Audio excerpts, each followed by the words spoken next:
Hey everybody, welcome to Wednesday edition of Box Seats. It's not Wednesday. Yeah, it is. I'm just laughing at you with the mask on. Wednesday edition of Box Seats. Your host Frank Holder. I'm here with comedians known as Talent and Fig. That is talent behind the mask. Trust me when I tell you, and that is Fig right there. These guys have been in the comedy game for a very, very long time. They go back like rocking chairs, and now they are joining us to do something that's called a sports comedy show. We call it the Box Seats. Talent, I ask you where you at with that mask on, young man. Look like Mortal Kombat. Yeah, man, because brother's still in transit, so I got to be safe out here, baby. I don't really trust everything out here. You know what I mean? Yeah, that's how it's supposed to be done. I'm out here trying to do the right thing, fam. Trying to stay safe so we can have a good show. I appreciate that, bro. I appreciate that. Anyway, let me jump off real fast with the COVID report, which is basically that the NBA, like yesterday, they moved some games with San Antonio. They moved some games with Charlotte Hornets. Some of those games got canceled. The NBA is even having discussions about moving a couple of other teams and delaying some of their games, which is really odd because they still moving forward with the NBA All-Star game. So we'll have this discussion probably later. But anyway, I want to jump off in the show, man. And I saw a report about the Olympics happening. You know what I mean? And here's what I saw this morning, which really, really threw me when I read more about the Olympics.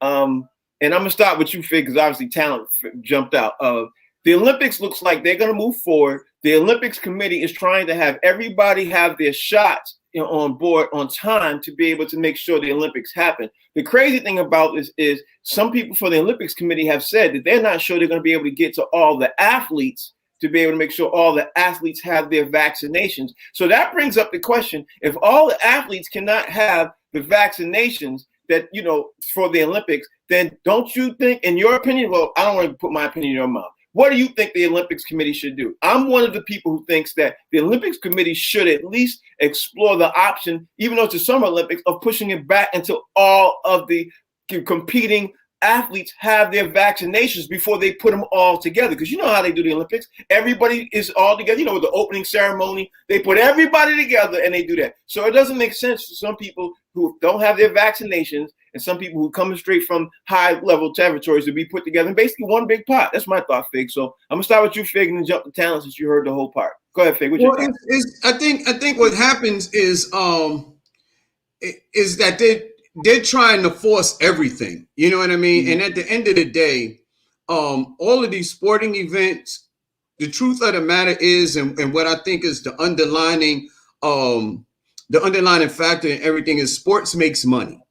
Whether it be professional sports or amateur sports, if you will, and the Olympics is considered, one of the biggest amateur sporting events, in the world, because the whole world participates. And I think at the end of the day, it's really all about the money. It doesn't seem like it always seems like they're more concerned about the money over the human life or the safety of the athletes. And we talked about this since this thing is in the very beginning, Frank, and talent, is that it's sad that people just keep putting money over human life. It doesn't make sense, because how do you social distance with all of these athletes from different countries coming together in the Olympic Village?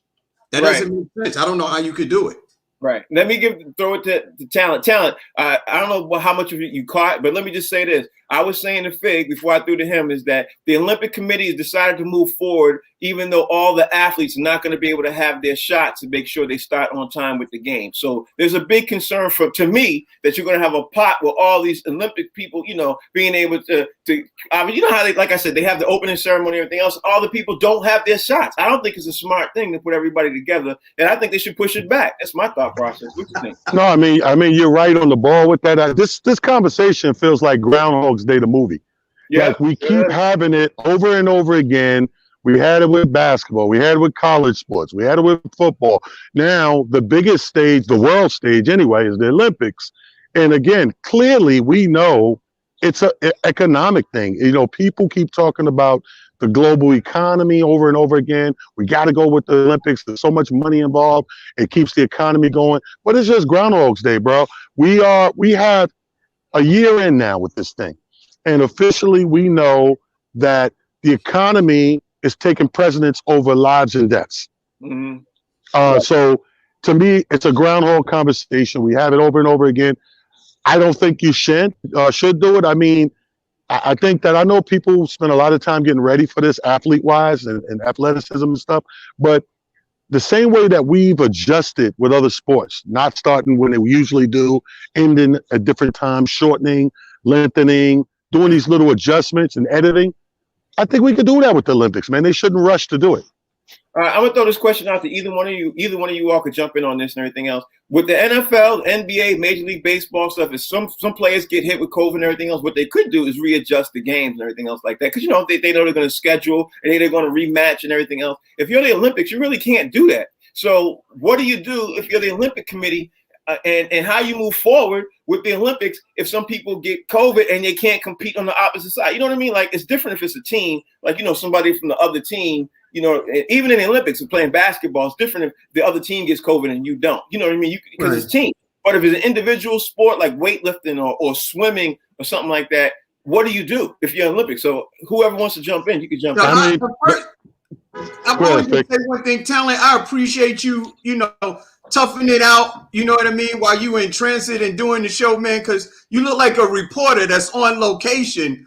I feel like I'm watching the news right now, and I see a Best Buy behind you. Can you get me a 60-inch flat screen? Just give me one of those when we get finished with the show. But yo, man, I don't know how you do it. All these guys are in the water together. All the women are in the water together. Can you catch COVID in the water?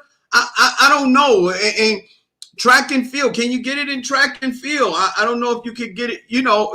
The thing is that there's so many moving parts with COVID and so much that we don't know already because it's still very new.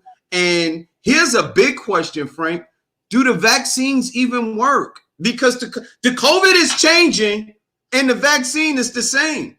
There's different strands of the COVID. So, like, what did I don't even know how you could make that happen. It doesn't seem possible. Safely, anyway. But let me just reiterate and ask the question. If you're the Olympic Committee, what do you do? You know what I mean? Like, I know you don't know. I know we don't know. But I'm going to throw it out to the Olympic Committee because, like I said, if you're the Olympics, you can't reschedule the games because, you know what I mean? Like, it throws off the rest of everything else for the Olympics. It throws off everything. You just can't do that. So, but I think, Frank, our problem is we care. Yeah. Yeah, I think that's the big problem. I think that, I used to think about the military like this. It takes a certain person to thug it out and rough it out and do these military, active duty things. But now I'm realizing that to be a great businessman or an ultimate CEO or corporation, you got to be just as shrewd and just as willing to not care about certain things.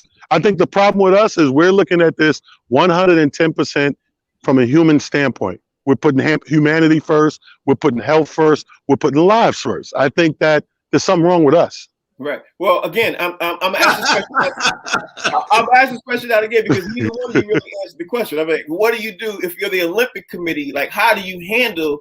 And I'm not trying to beat this up. I'm just saying, how do you handle this? And what do you do if you're the Olympic Committee if somebody gets COVID? You know what I mean? Basically what I'm trying to see is, do you give the other person the win because you can't move forward? I mean, what do you do? Frank, well, let's be honest. Every sport, and the Olympics is no difference. Every sport have alternates, have backups, have all these people that you might be the guy that's in a certain position because you beat me out, I don't know, by a tenth of a second, a couple of seconds. But guess what? If you come down with COVID and you can't do it, you have to go to the next guy. No sport is showing up with just enough. Understand that. There's reserve left and right, just like it is in college, just like it is in pros and everything. Olympic is the ultimate global pro game. Right. So they have reserves too. So if I'm the Olympic Committee and this is happening, I'm shuttling in and out these reserves. It's just that simple. Okay, so But Fig, I want you to respond because I want to say something to what he said. Go ahead. Because the thing is that I think what can be done, I know it would take a lot of planning. I know the military has the capability of setting up a whole town, you know what I mean, in like no time. Like the military could literally come in to a place that has absolutely nothing, and in a matter of days, maybe a week or so, they could drop an entire town into the middle of no place with all kind of facilities. So I'm saying with the proper planning, what I believe that the Olympic Committee could do if they chose to is to create a village that was also a bubble. So a bubble village where they would test everybody before they came into the village.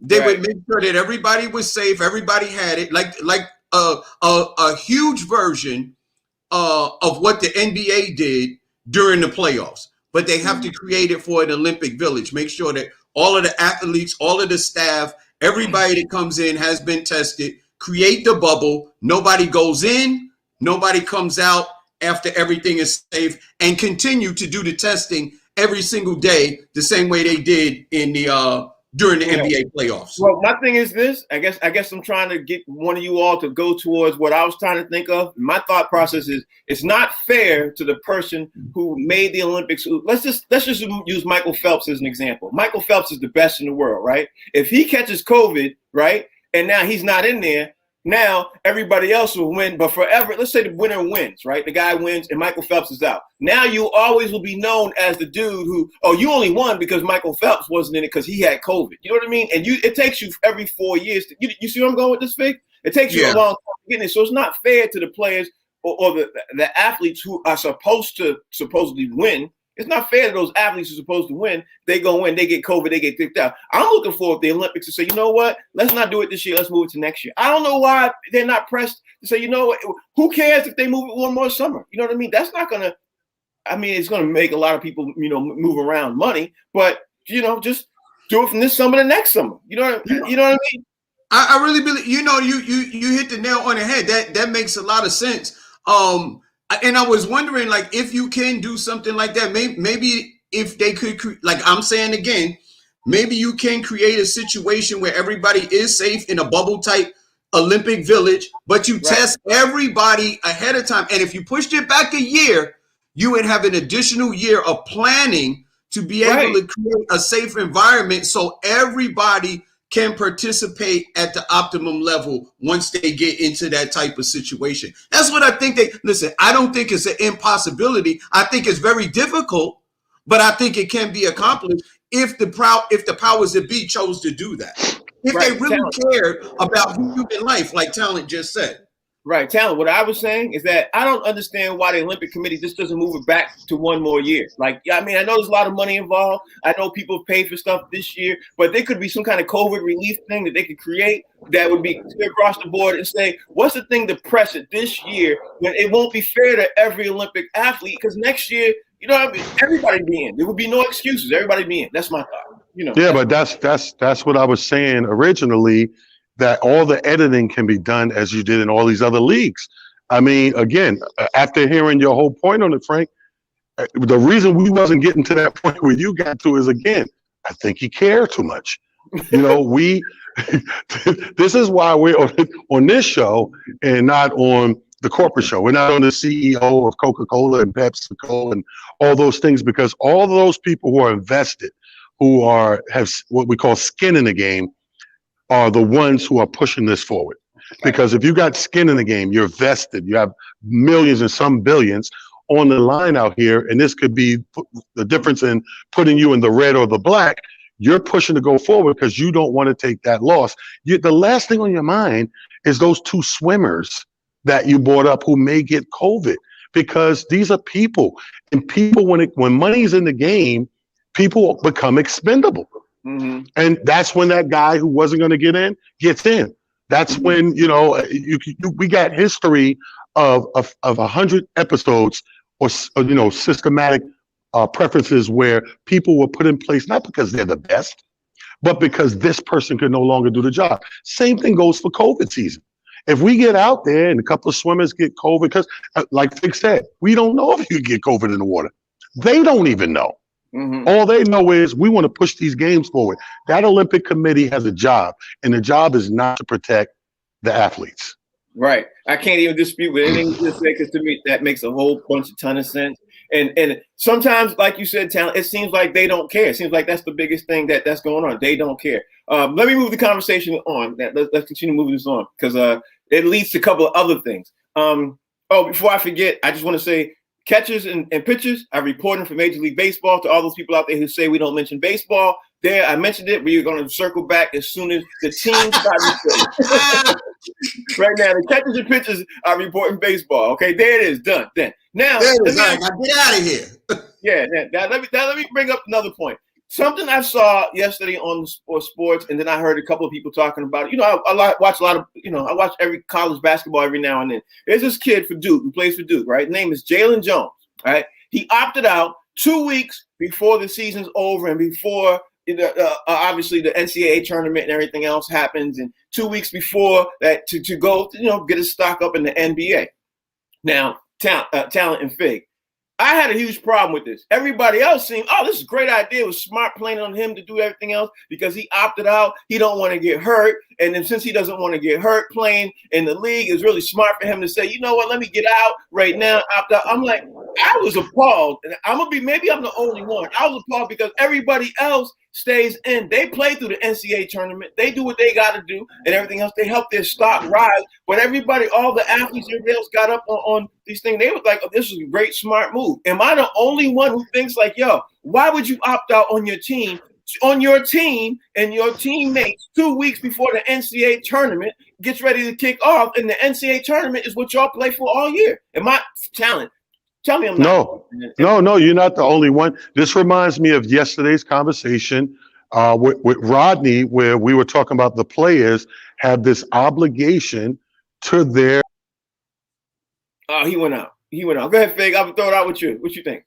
No, well, what he was saying is that I believe what Talent was saying is that, the players have an obligation to the team, but the team doesn't have an obligation to the players. And I think that's what Talent was getting ready to say. The thing is that we don't know what kind of situation this kid has at home or what he's going through or whatever and stuff like that. Listen, there were plenty of professional ball players, basketball and football, that opted out of this last season because of the COVID and not knowing, all of the variables to it and whether, they could catch it, how dangerous it was, and or how it would affect the people back home that they were in contact with. So this young man is not making any money. I mean, I know the NCAA tournament, March Madness and all that stuff is huge, it's big. But nobody knows what this kid's situation is. And look, if the institution is not going to protect you, then you have to do it for yourself. Right.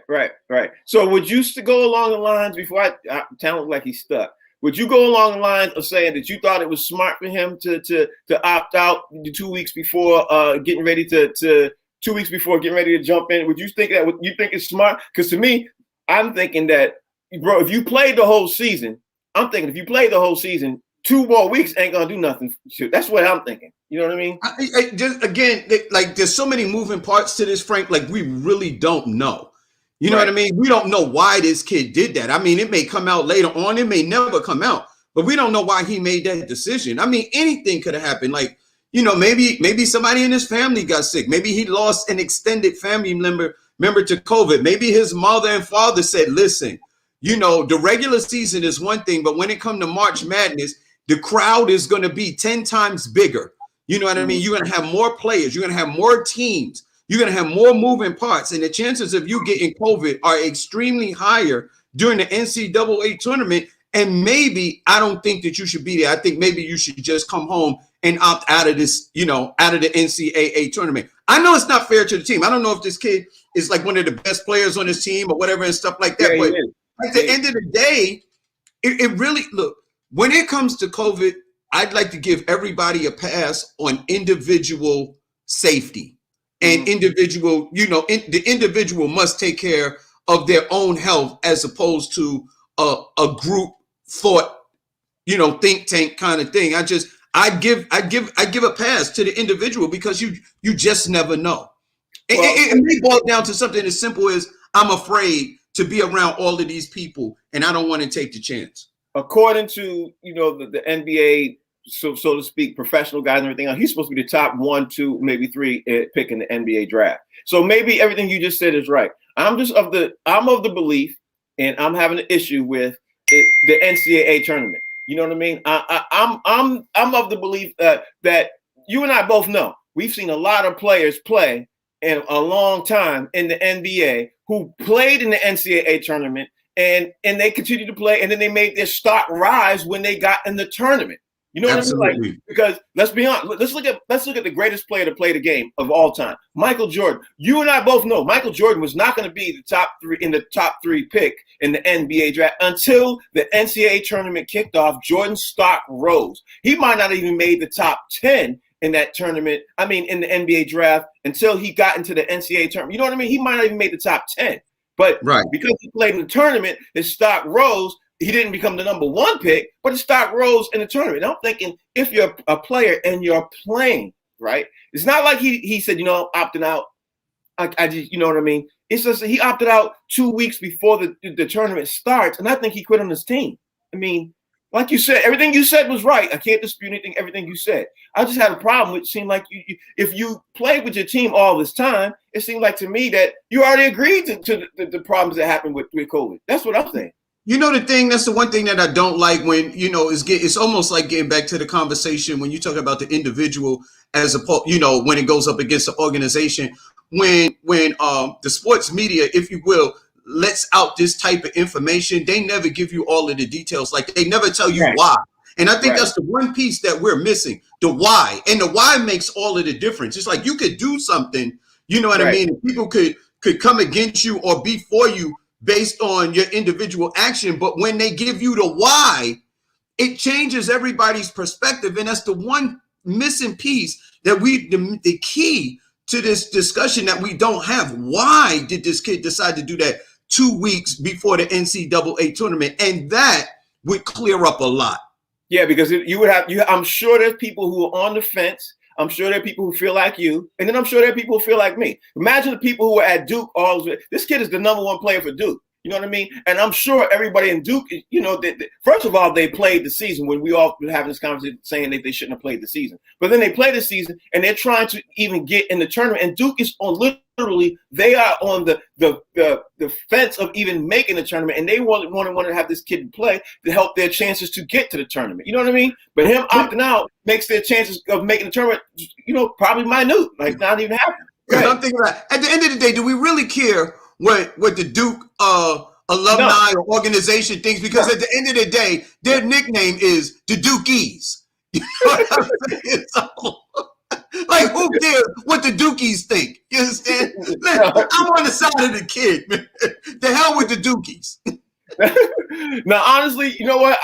My whole thing is I don't really care at all. My only issue is the precedence is setting to the rest of the people who are playing in the NCAA. You know what I mean? That's all I'm caring about.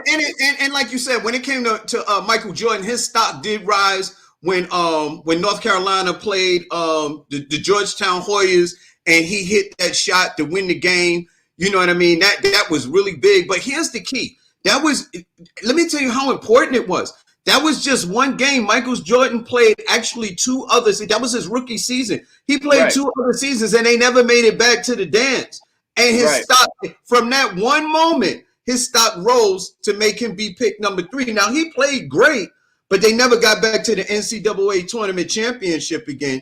And from that one season, his stock rose to the point where people decided that they would pick him number 3 overall in the NBA draft. But then again, with COVID, you just never know, Frank. You know, we never know. Right, and let's be honest. There were people who never even heard of Michael Jordan until he hit that shot. You know what I mean? Absolutely. When he hit that shot, everybody's like, "Who's this kid?" You know what I mean? And why is Dean Smith letting him take the biggest shot of all time? You know what I mean? At that moment and everything, and then they won the championship because he hit that shot, and they blocked Patrick Ewing's chance to Georgia because Georgetown was supposed to win that game. everybody had their money. Absolutely. Oh yeah, I was rooting for the Warriors. I didn't know who Michael Jordan was. I would imagine, if I remembering correctly, I would imagine that all of the betting people put their money on the Warriors that year because nobody thought that anybody had a chance to beat them, the Georgetown Warriors, because they had a stack that had Patrick Ewing, I think what was it, Reggie Lewis, or Reggie, like they had a team, they had a squad, and they were known for their defense, lockdown defense. Patrick Ewing was the biggest star in the NCAA that year, and when Michael Jordan hit that shot, it just broke the back of the Warriors that year. And I know a lot of people lost money on that game. I don't know for sure, but I'm imagining that a lot of people lost money on that game because Georgetown was the favorites. Yeah, and let's be honest too. James Worthy became a star that year, that game. Yeah. Sleepy Floyd from Georgetown became a star. Who else? It was it Perkins that was on that team too? Yeah, no, Sam Perkins was on the other team, with the ball. No, Sam Perkins did play for North. I don't know. I think it was Sam Perkins, James Worthy, and Michael Jordan was on that team. And Michael Jordan wasn't even the first option on that team.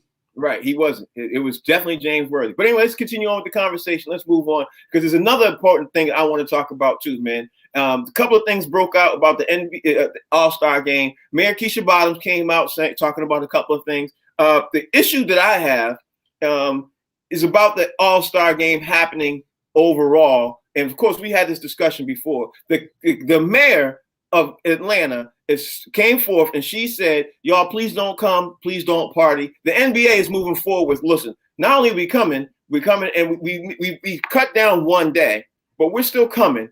But hey, if the parties happen, they're not sanctioned. I don't know if you saw the statement. The NBA put out a statement saying that there will be no NBA sanctioned parties. Basically saying that we're not putting on no parties, but there will be parties. You know, Keisha Bottoms said, y'all, please don't come. Then also the NBA said, listen, we're cutting down the thing from one day. You know, the slam dunk competition is still happening. And we're just doing it at halftime. You know what I mean? So all these things are happening. The NBA is still moving forward with it, but the NBA players don't want it to happen. And I'm just come to the point now is where I was a week ago. I was like, you know what? Why not? I mean, you know, I'm on the fence. But now since the mayor is saying don't come, it must be worse there than what's really happening, what we're really talking about. And I'm just thinking of why even force all this stuff? Why move forward? Let the players have their 3 or 4 days. Let them have it. That's my thought. What you think? I think at the end of the day, what we always talk about is that it's money over everything, Frank. Mm-hmm. I think this is a money. It can't be anything else other than a money grab because that is the reason why people decide to play in the first place. Is because of the money. And you know, I think the NBA All-Star Game has to probably be the second most profitable sporting event other than the Super Bowl. Mm-hmm. And those contracts, that the TV contracts, that those commercials, and how much money that the revenue that the NBA owners can generate during that one day or that one event has to be so insurmountable that they just have to do it in order to be able to maintain everybody's salary without taking a loss. And I think that is the only thing that I can wrap my mind around. And I would imagine that this young lady, which is a black woman, I would imagine that if she had the power to shut the entire city down, then she probably would. But I don't think she has that kind of power because she's just the mayor. And it would probably be a huge backlash.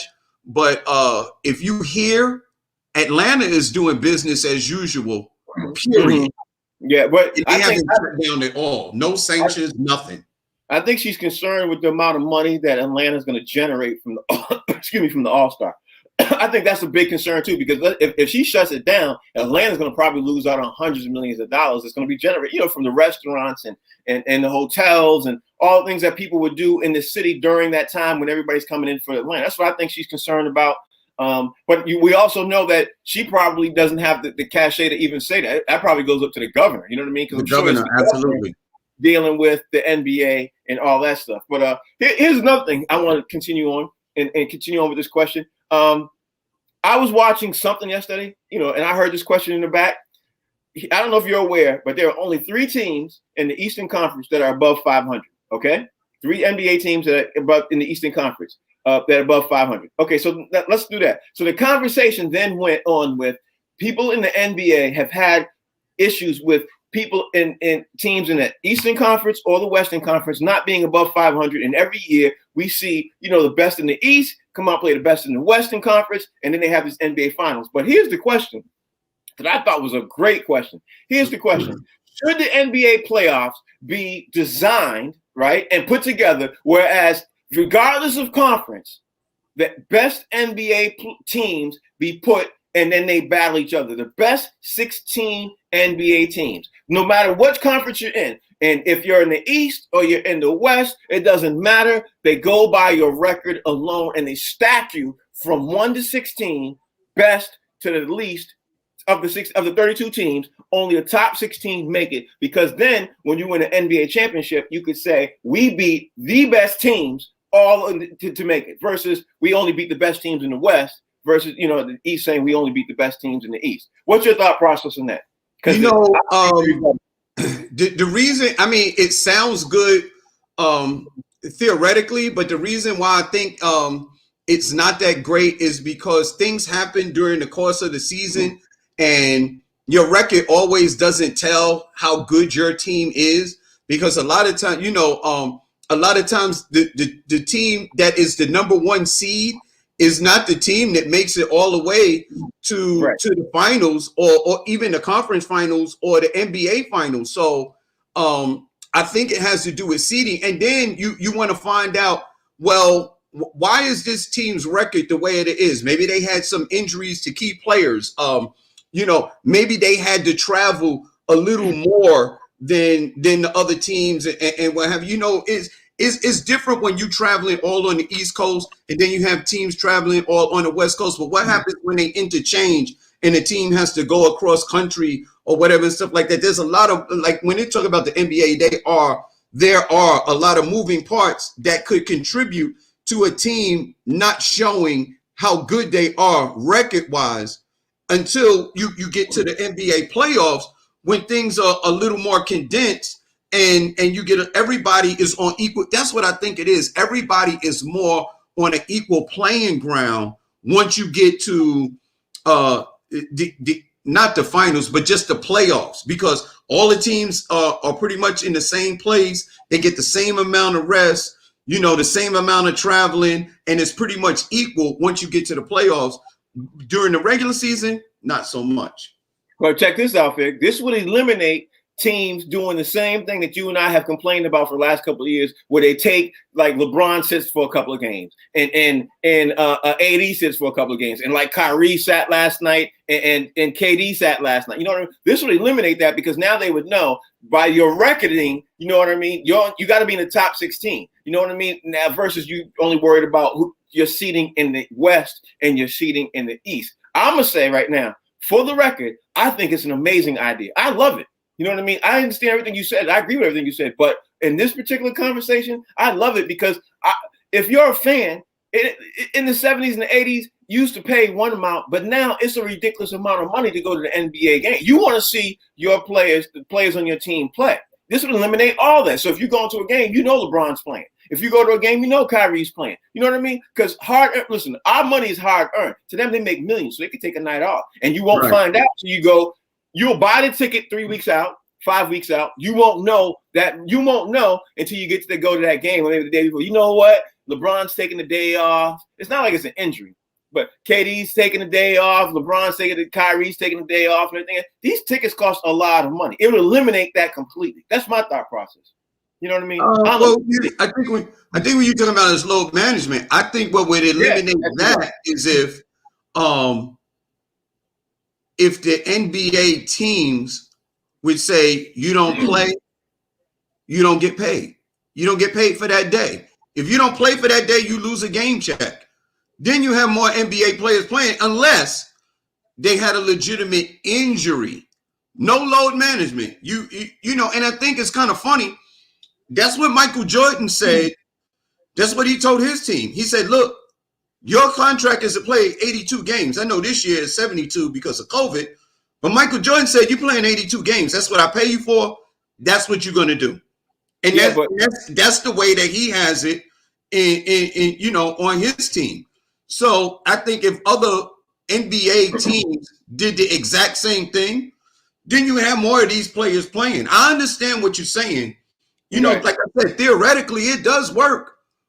But what happens if, like this year, like we got AD that has a legitimate injury, and he needs to shut it down for about 30 days so that he doesn't turn out like KD and have an Achilles injury, which will put him out for a year.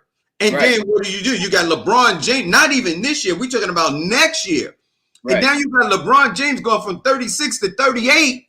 That hurts the entire Laker team. You know what I mean? What do you do in that instance? Right. And then they don't make the playoffs because, AD comes back just enough time to make the playoffs. So that's a playoff caliber team. But because their record is not that great during the regular season, then they don't make it.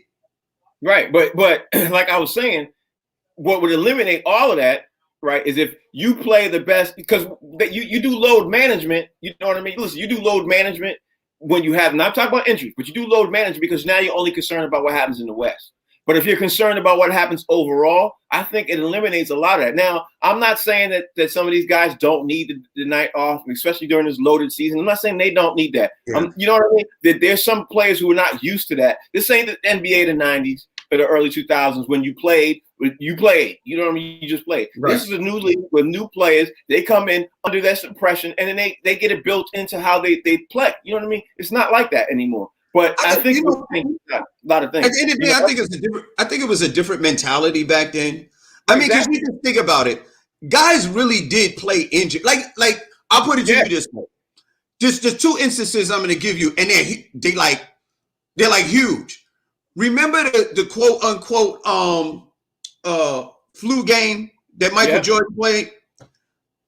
If that was now, I doubt very seriously Michael Jordan plays that game. That wasn't a playoff game. That was regular season. Mike played that game. And they say he had to, whether it was flu or food poisoning, as sick as he was, you could literally see it that he was, he was compromised physically. Mm-hmm. And he played the game sick. Today, Michael Jordan probably sits out that game. And going back even further, remember Willis Reed? I remember Willis Reed. Remember the finals? Yep, I remember that. He damn near played on one leg for a few minutes. You know what I mean? To come out and won the game. Look at Larry Bird. Larry Bird played injured with a back issue for a year, and then he went to the Olympics. And I think the last time that the Bulls won the championship against Utah, Scottie Pippen had back issues. Like his back was so bad he could hardly walk. Michael Jordan said, "Look, just come out and just be a decoy. Just be on the floor. You don't really have to do that. Just be a decoy. Just be out there on the floor." Back spasm. Today, I can't imagine either one of those things happening today. It wouldn't happen. It's just a different time.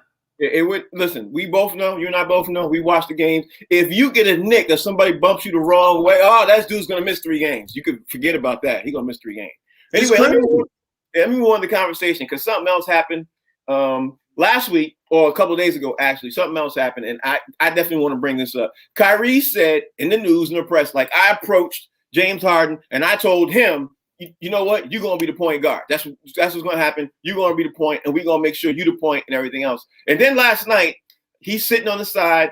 KD sitting on the side. Then I watched some highlights from the game before that. And I'm like saying to myself, is Kyrie Irving the coach of the Nets? Because it seems like everything he's saying is happening. Everything he's moving on is happening. Now, listen, Fig, I'll say this. All the movements that he said that he made, it seems to be working for the Nets. My concern with this is if a superstar player starts doing this on one team, it could literally have a ripple effect in the entire NBA. What's your thoughts? I got to go back to I got to go back a little beyond Kyrie. I think Kyrie just ripped a page out of LeBron James' book because we've been saying for years that LeBron James plays GM and coach quite a bit. You know what I mean? He he sort of maneuvers the type of players or the players that he wants to play with. I mean, you could go back to when he first made the move to Miami with Chris Bosh, went with Dwayne Wade and some players over there. Then he goes back to Cleveland. Kyrie is already there, but LeBron James asked for a couple of other pieces and Kevin Love, to the point where James Wiggins didn't even make the team photo, which is done way before the season starts. He was out of there before LeBron James even got there. So they get Kevin Love plus some other pieces. Then he goes to LA and he gets Anthony Davis and a whole host of other surrounding players for them to be able to win the championship. The key is that every time LeBron James did something like that, they ended up winning the championship, which means he seems to know what it is that he's doing. Now Kyrie is doing this. Maybe, maybe not. He might be, you know what I mean? But he seems to know what he's doing because James Harden is putting down a triple-double damn near every night. He seems to be the best at being a point guard on that team. Clearly, it's not going to be KD. And Kyrie, everybody said, the way he handles and shoots and moves the ball, he's better. He's a natural two anyway. So it seems to work. You know, it seems to work in that dynamic on the Brooklyn Nets. Here's the issue I have with what you said. Even though everything you said is right, the issue I have with what you said is that what LeBron said, he didn't come out. What LeBron did, he didn't do it in the media. Kyrie did. Kyrie sat on the podium at the NBA thing and literally said, "Well, I told James Harden that he gonna be the point, and he gonna be the point." I had a huge issue with that, Fig. If player makes movements, everything LeBron did and everything else, he didn't go in front of everybody and said, we all just know that that's what happened. Everybody knows. Everybody knows what LeBron said and what he did happened. You know what I mean? But he didn't get in front of the media and say that. Kyrie made it a point to sit at the NBA podium when they were asking questions after practice, made it a point and said, well, I told James Harden he gonna be the point, and it was settled. He gonna be the point. I had an issue with that. But think about this: LeBron James is clearly a lot more savvy, and especially as far as the media is concerned, than a Kyrie Irving. Like Kyrie has gaffes like for years, like all over the place. From the time that he said that he wanted out of Cleveland to in Boston and the last year in Brooklyn, he has those gaps. But then we got to take this into consideration. Think about the mindset that Kyrie has, being socially conscious in this social unrest issue, Black Lives Matter, marching, all that stuff like that. Kyrie taking a week off after the guy gets shot in the back. He's being on the conference call with people making decisions about Black. Like his mentality is, we need to have our own say and we need to be our own people. So that mindset makes Kyrie do stuff like that. And it may not be media savvy, but that's just the way that his thinking is. It seems like there's a shift in power because it even moved to the NFL, and the NFL is sort of beginning to do the same things that NBA players was doing. It just seems like there's a great big shift in the power dynamics in sports and possibly in America too. Yeah, but the issue I have, Fig, and I'm still saying this, and I want you to address it. The issue I have is if he continues to do this, and he's such a powerful player, it could send a ripple effect throughout the entire NBA. And that's the concern I have, is because it's showing the youngsters that if you're the best player and everything else, because everything the NBA players do, they're mimicked they're mimicked. So it shows the youngster the wrong message about not respecting your coach. The whole thing of the institution of all sports is the head coach comes first and the players play. You know what I mean? But if you're known now as the player coach, it's sending the wrong message throughout the NBA and has a ripple effect throughout, the country about how players and youngsters will affect and do certain things. And because we all know these kind of players, they already get pampered anyway. But to get for them, to get that say so and that power, I have a huge issue with, and I don't like that. That's my concern. So, you know what the thing is? If you think about it, Frank, Kyrie came out and said what NBA players have been doing all along. if we go back to Magic Johnson, when he was on the Lakers, Paul Westphal, I believe, was the coach, and Magic didn't like the way he was running the team and whatever and stuff like that. He got fired. LeBron James has had issues with coaches. They got fired. Dwight Howard had an issue with his coach, and his coach got fired. So if you think about it, those are the ones that just come to mind.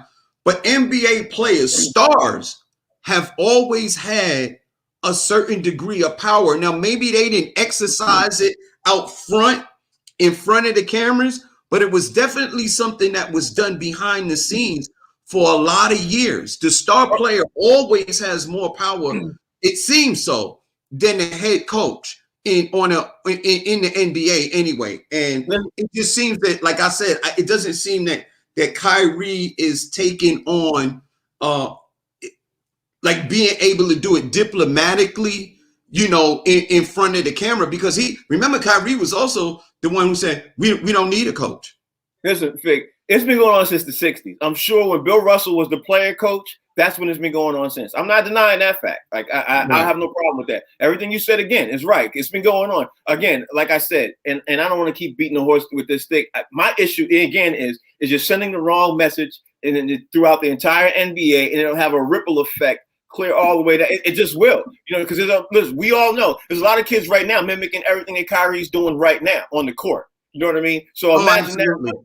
So imagine how it's going to have the effect when you're in high school or you're playing AAU. You know what I mean? It just will have a whole different effect, and that's my issue with this whole thing. It's like I'll put it to you this way. I think what your issue is, I don't know if it's really the coach, but what I'm hearing from you is, I don't. I laughed at that statement. Sprewell choked his coach, and then the Knicks said, "Yeah, we'll take him. Like bring him here.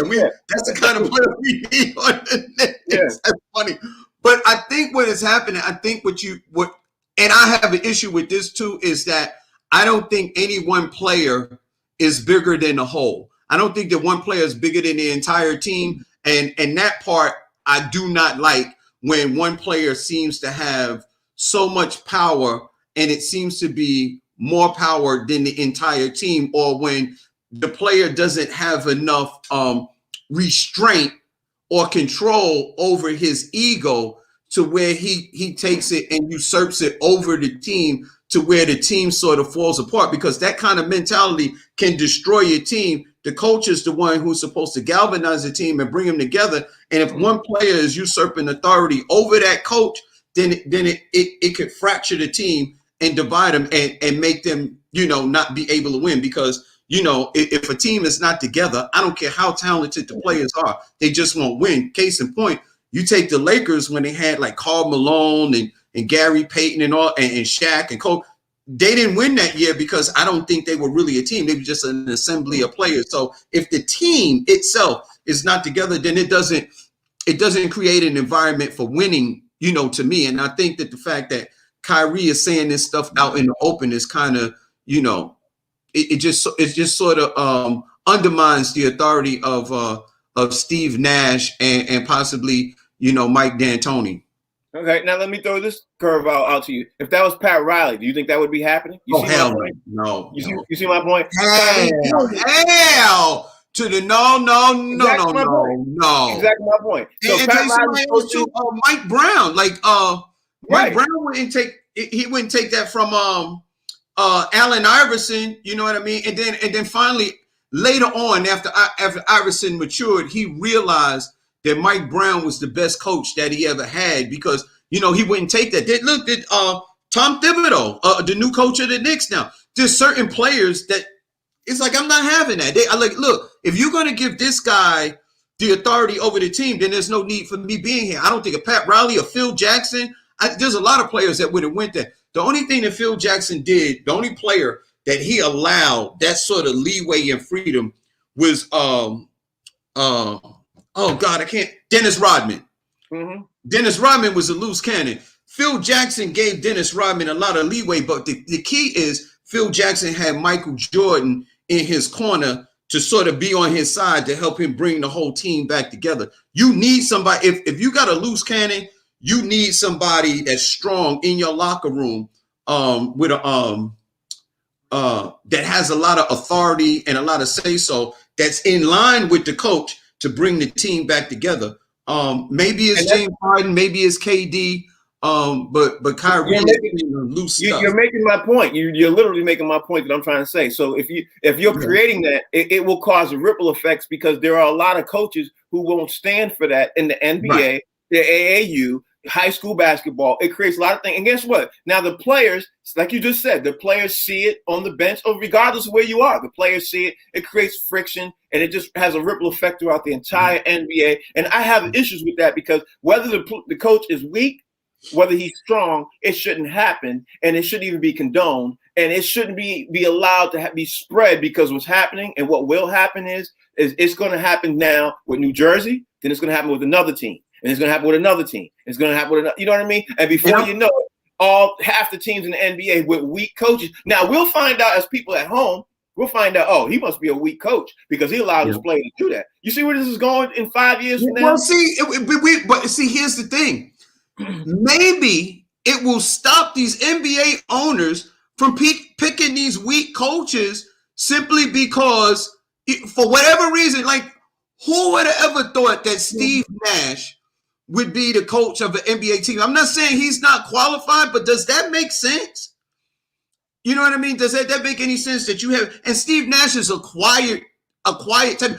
I haven't heard Steve Nash talk all year. Like, not one time. I haven't heard nothing about Steve. I heard Kyrie, James Harden. I heard from Kevin Durant. I heard nothing from Steve Nash. Like, nothing at all. Like I don't even know if they interview him. Like, I haven't heard a word from Steve Nash. So maybe you need a strong personality to be able to galvanize those type of players. Like a Phil Jackson was the perfect management. Who was Chuck Daly?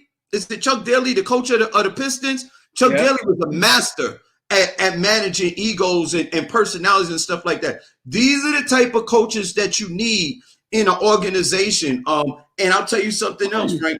I'm going to stretch it beyond sports. The fact that the United States of America let those people rush the Capitol without any consequence behind it, it could have the same ripple effect throughout the country, because everybody that felt the way that those people felt wasn't at the Capitol that day. That kind of mentality is all over the country. And if you don't squash that, you can have a bigger problem popping up all over the place. Right. Like in the NBA.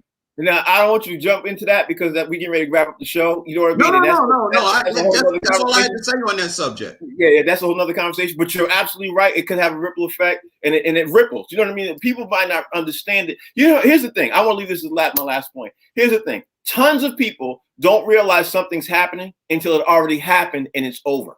You see what I'm saying? They don't realize that. It's already, I remember, and then they look back and then they say, well, when did this actually first start? I didn't even notice it when it first started. And I'm saying right now, for the record, that moment in time when that NBA player did something that's never really happened before to the press, not that it hasn't happened, but to the press, and came out forward and said it to the press, could be a moment in time when we look back and say, this is when the moment when it actually started. You know what that's called?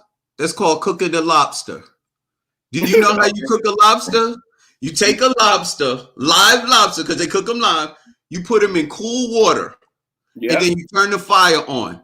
By the time it starts to boil and the lobster find out that it's dying, it's too late. The lobster's already dead. So you allow this type of behavior, and by the time it takes hold, it's too late.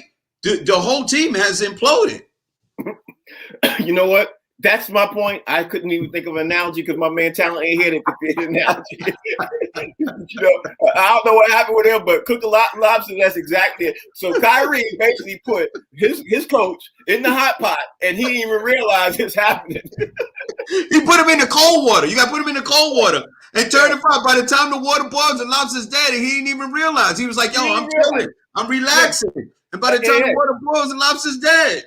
Yeah, and you know what? It's going to be cool for a while, because if they win the NBA championship, he ain't going to realize, it's cool. But when it gets hot is when they hit their first issues happening as a team, right. then he's going to realize, oh, I'm in hot water, and this pot turned real hot real fast. And by that time, the team can implode. I mean, all kinds of things can happen. Yeah. But when you allow a player to be the player coach, and he ain't really appointed that, and you allow that, that's the moment you sink in that cold water. And let me tell you something, man. Listen, because of his history, Kyrie Irving is not the dude you want running you. Fig, we gotta go. You don't want Kyrie Irving running your team. I'll take James Harden. I'll take Kevin Durant. Kyrie Irving is not the dude that I want running my team. Yeah, because everybody something happened. Everybody take a week off. No, that's not the part. Everybody walk around the court. We all need to sage this court. That's everybody. All y'all as a team, we need to do that. Anyway, we got to go, man. The show's over. Fig, out there how to follow you.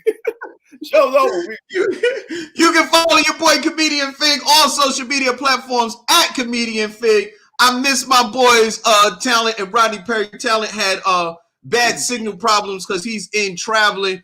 And if you want to follow me, you can always follow me on the box seats right here, Monday through Friday, 1 to 2 p.m., baby. The best sports show on TV. We're going to find out what happened to Rodney. I don't know what happened to Rodney today, but we'll find out. And I'm sure Rodney had things he had to do. But you know what? We got to go. Like Fig said, this is the show called The Box Seats. We're on the channel called The Humor Mill. I'm Frank. That's Fig. We'll be back tomorrow, 1 o'clock with everybody, just how we do. Might even have a guest or two before the week's out. But today was great. It was fun. Y'all take care. Talk to you soon.